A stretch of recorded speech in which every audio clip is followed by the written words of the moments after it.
Yeah, so I caught it at Best Buy for I'm gonna say 650. Yeah, probably like 680 after tax.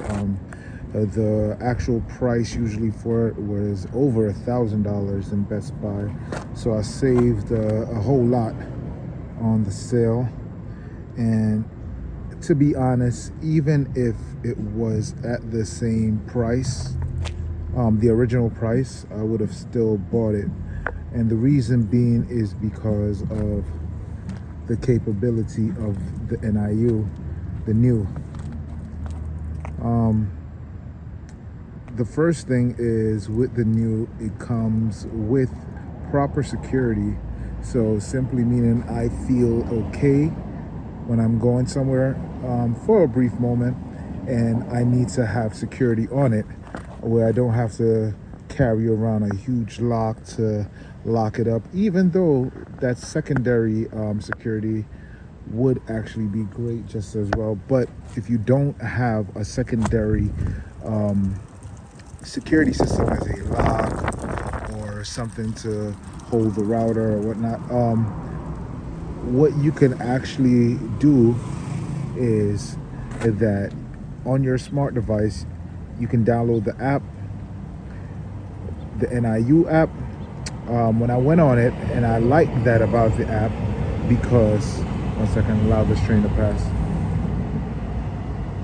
Yeah, what I like about it is that when I went on the app, it still recognized me as well as my email address from my previous first gen NIU Kqi300x. So that was pretty good. I just had to unbind that and I had to bind the Kqi300x. Now, the greatest thing with this is, as everybody's been talking about, is definitely the hydraulic shocks.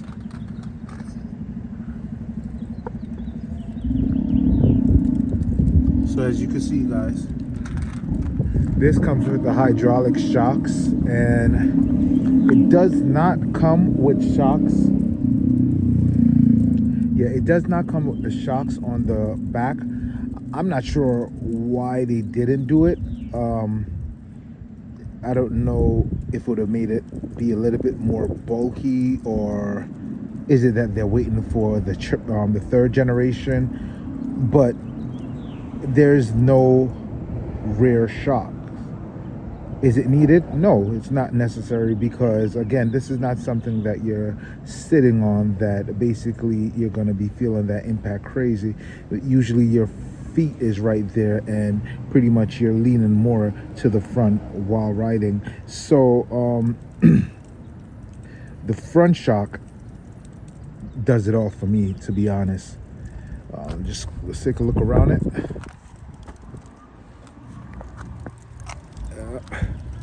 As you can see, it's the classic, I don't like saying cockpit, but why? But yeah, it's the same original classic cockpit area, the same setup. However, as you can see, there's not much room to add additional accessories. We do have the classic bell, even though I did think, based on how they introduced us to the turn signal on this one, I thought that the bell was going to be upgraded to possibly electronic horn, but I guess we're not there as yet. But it's pretty cool, you know. You still have your beautiful bell. Now this over here is something new to all the new generation, to the second gens, right? This is the indicator, or some people will call them turn signals, or some people will call them blinkers. Now, as you can see on the box, it says front and rear turn signals. And that's a little bit misinformed, because as I said, there is no turn signal in the back. However, when you do hit the brakes, the light does get brighter. So that's great to indicate to whoever's in back of you that, hey, listen, I'm stopping. But there's not much there to indicate that you're turning. Now, what NIU did was that they said front and rear, and this is what they meant. Getting some clarification from somebody in the comments. Now, this is what they call front, and then you see that little space gap right there, the black clear spot, that stops the front. Now they consider this the rear. So I understand in the nighttime probably will get a lot more visual. You know, if that person is in a car, they'll possibly be able to see it more. But if you do have huge hands like mine, then what will tend to happen is that your hand will kind of block it off. But I guess they tried and it worked. So I'm still not knocking it. Still haven't had any real like issues where it's not doing its job. Let's me move on. And as well with the indicator, let me go ahead and hit it. It makes a noise. So every time you turn whether left or right, it's going to make a beeping sound until you press it once again. No double tap, and just hit it once again, and then it turns off, right? And it does not turn off after you made the turn. You have to turn it off manually, and that's not a biggie. Just to give you a, so as you can say, I guess this is the rear and this is the front, right? So I guess some people don't mind it. I would have preferred to know that one was also in the actual rear of the bike, but again, probably that's something they're waiting to do for the third generation. Now with the what was it, the Kqi300, it has this beautiful, let me go ahead and stop this beeping sound. And as I said, guys, you just go ahead and singly hit once and it stops right there. You go ahead and hit this, and also hit, if you double tap, now you have the hazard. And this also is a part of the security feature that I also do love with this. When somebody tries to actually move your bike, or they try to you know, tamper with it anyway, the bike lights up, like it totally lights up. The let me see if the tail light is lighting up right now. Well, the tail light is still right now, but usually the tail light will light up when the security feature kicks in, as well as the brakes will lock up, right? So as you can see that over time, if you have it on the hazard, it will turn off by itself. I guess that just took possibly 30 seconds, so that's good. Now another big difference from the first gen to this generation is there is no longer any thumb throttle. I'm not sure if they're going to bring it back in the third gen, but I am a huge fan of this new twist throttle here. Something to get used to. If you're a person that is not great at multitasking, it will be a little bit challenging. If you're a person that is fine with it, then this is a breeze.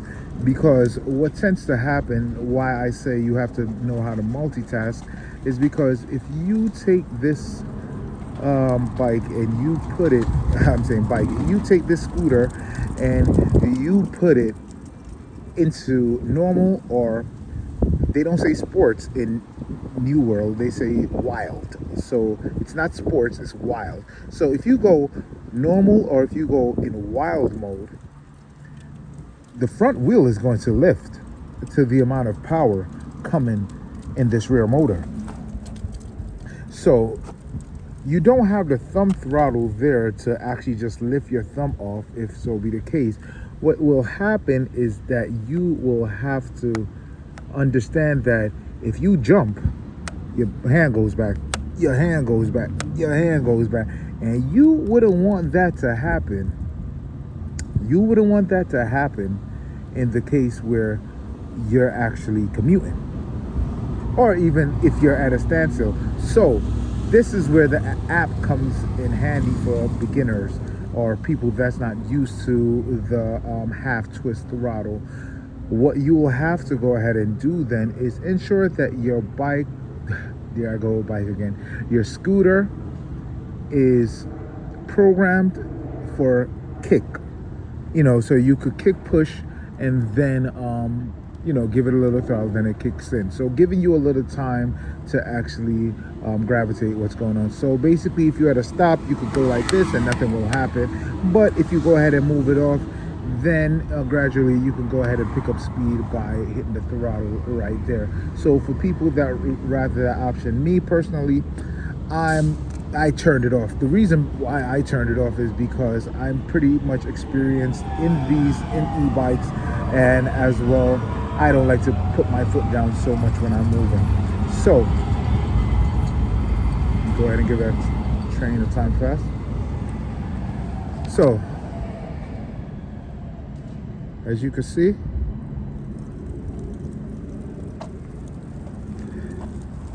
the signature headlight is also one of my favorite, not only because of how it's designed as a halo. Shout out to my puppy Halo. Yeah, but not how it's designed as a halo, but